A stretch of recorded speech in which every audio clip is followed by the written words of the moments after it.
There is breaking news from Washington tonight that many thought we would never see. Karl Rove will finally testify before the House Judiciary Committee about the firing of federal prosecutors, U.S. attorneys, by the Bush Justice Department.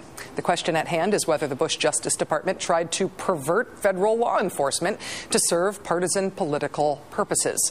A deal was reached earlier today whereby Mr. Rove, the former White House political advisor, and former White House counsel Harriet Miers will testify in transcribed depositions under penalty of perjury. The testimony will not be under oath, but it will be transcribed. If they lie, they are subject to perjury charges, right? It will be conducted behind closed doors for some reason. There will be no cameras, which, frankly, I got to tell you, on this show probably means that we are going to act out the transcripts using funny voices. I'm sorry. Plan ahead. Karl Rove and Harriet Miers have defied Congress so far by claiming executive privilege. Under today's agreement, they can still use that claim, but only in a significantly limited way. Honestly, I am not sure exactly what that means. We are trying to figure it out. The committee will also receive Bush White House documents related to this inquiry, and they've reserved the right to depose another person, William Kelly. He's a former White House lawyer who reportedly played a role in the U.S. attorney firings. Now, Chairman of the House Judiciary Committee, John Conyers, he wins big with this announcement. This is something he has been seeking for a long time. Mr. Conyers issued the following statement today, quote, "I have long said that I would see this matter through to the end, and am encouraged that we have finally broken through the Bush administration's claims of absolute immunity. This is a victory for the separation of powers and congressional oversight. It's also a vindication of the search for truth. I am determined to have it known whether U.S. attorneys in the Department of Justice were fired for political reasons, and if so, by whom. If there are going to be prosecutions of high-ranking Bush administration officials, odds are the U.S. attorney scandal is one of the most likely catalysts for prosecutions. This is big news today. Joining us now is Newsweek's investigative correspondent, MSNBC contributor Michael Isikoff. Michael, thank you for joining us. Great to be with you, Rachel. After resisting subpoenas for so long, did Karl Rove and Harriet Miers have a choice here, or were they forced into this? Well, they could have continued to resist, and this would have gone to court, the Court of Appeals. They lost a big one. The Bush White House, lost a big one last year when John Bates, a George W. Bush appointed judge, ruled against the Bush White House position that White House aides like Miers and Rove didn't even have to show up when they were subpoenaed by congressional committees. That was appealed.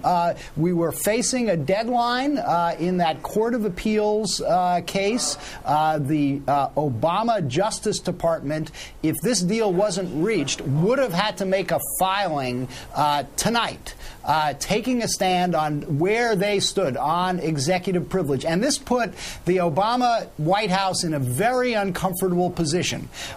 They don't want to make too many concessions about executive privilege because they, like all White Houses, fear that someday some congressional committee could start issuing subpoenas to them, and they will have to testify about private concessions.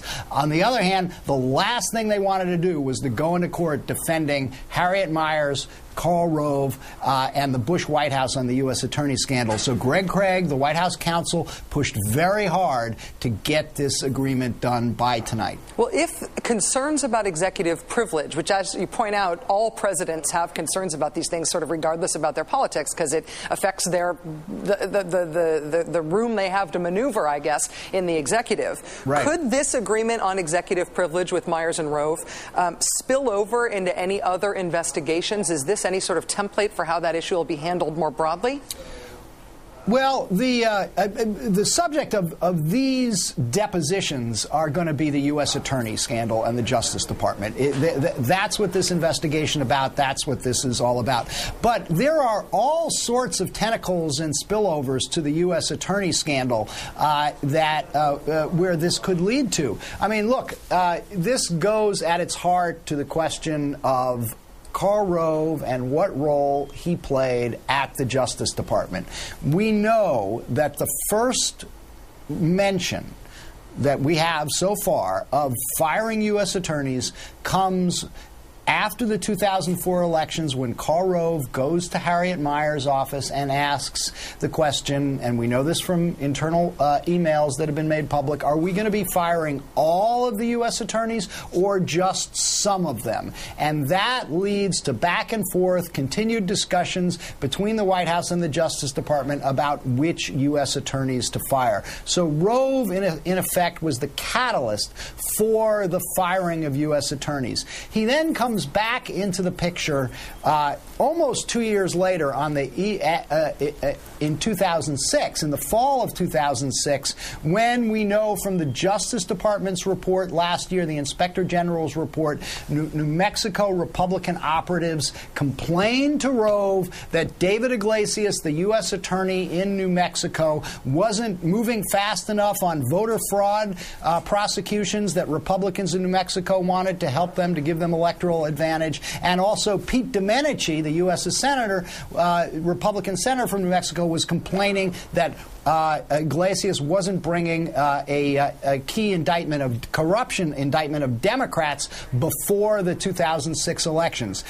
After that, after those complaints to Rove, Iglesias gets put on the list of U.S. attorneys to be fired. That is the central issue that the House Democrats are going to be looking at in this upcoming deposition. And briefly, Michael, that's a criminal issue.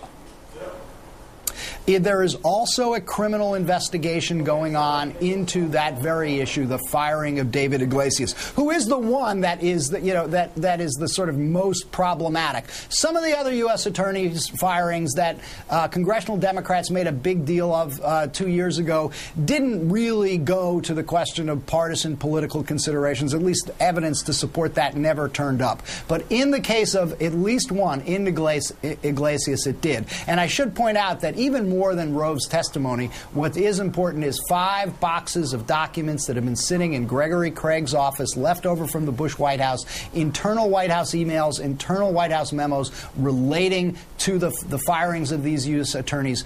Almost all of those documents are going to get turned over as a result of this agreement. 4 involving direct discussions with President Bush are not.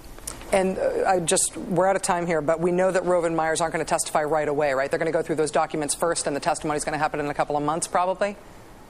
Exactly. Okay. First, the congressional Democrats want to look at the documents, then they want to take the depositions. Michael Isikoff, MSNBC contributor and Newsweek investigative correspondent. It is great to have your analysis and your explanation on this. Thanks for your time. Thank you.